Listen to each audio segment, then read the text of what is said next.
In August AILA Interview of the Month, AILA member Andrew Nietor shares how the National Qualified Representative Program is changing the way immigration courts are handling access to counsel issues.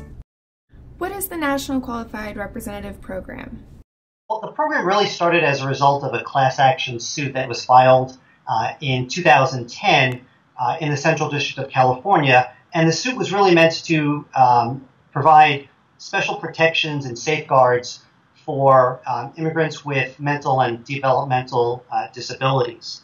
As a result of that class action suit, the Executive Office for Immigration Review instituted the National Qualified Representative Program, or NQRP, to provide appointed legal representation for respondents in removal proceedings who have some type of mental or developmental disability. Before the program was instituted, as you would probably imagine, a lot of respondents who suffered from some type of mental health issue were more likely to be detained. They were detained for longer periods of time. The results of their proceedings were very often unfavorable to them as a result of their mental health issues and the fact that they were unrepresented. And that was really seen as unfair. So respondents that are part of the National Qualified Representative Program are people with serious mental or developmental disabilities. They've often suffered persecution and torture in their home countries because of their mental health disabilities.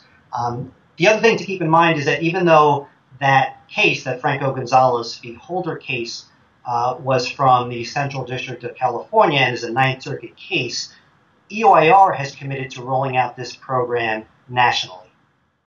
What impact could this have on initiatives to access to counsel provided for other groups such as unaccompanied minors?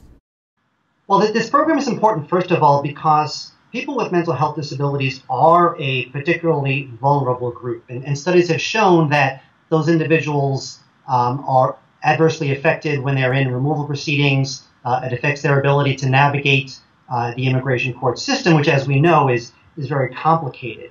So for them, this program is something to help ensure that their due process rights are being protected. Beyond that, I think it's important to recognize that this is really a step towards acknowledging that there are particularly vulnerable groups. And we can think of some that are very obvious, people with mental health issues, unaccompanied minors, mothers with children, people that flee their country because of persecution or torture. And so the fact that EOIR, which is part of the Department of Justice, is recognizing that, at least as it applies to this particular group, I think is very significant. In other contexts, we've seen earlier this year legislation like the Fair Day in Court for Kids Act, the Refugee Protection Act, and within those pieces of legislation, specific groups have been identified as being particularly vulnerable and calling for appointed counsel for them. And they do it in language that talks about how the appointment of counsel is necessary to ensure a fair judicial process. And so that's very encouraging to me, and I think we should all be encouraged by the direction and seeing where that's going. Talking about fair adjudication, and how it really is necessary to ensure due process for these individuals. How can AILA members support the program? You know, the National Qualified Representative Program is a lot more than just appointing an attorney.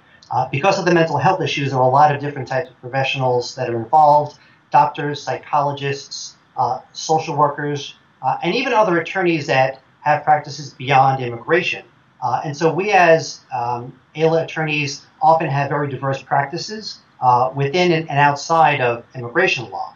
That's actually how I first got involved with the program, by offering training on things like post-conviction relief and removal procedures.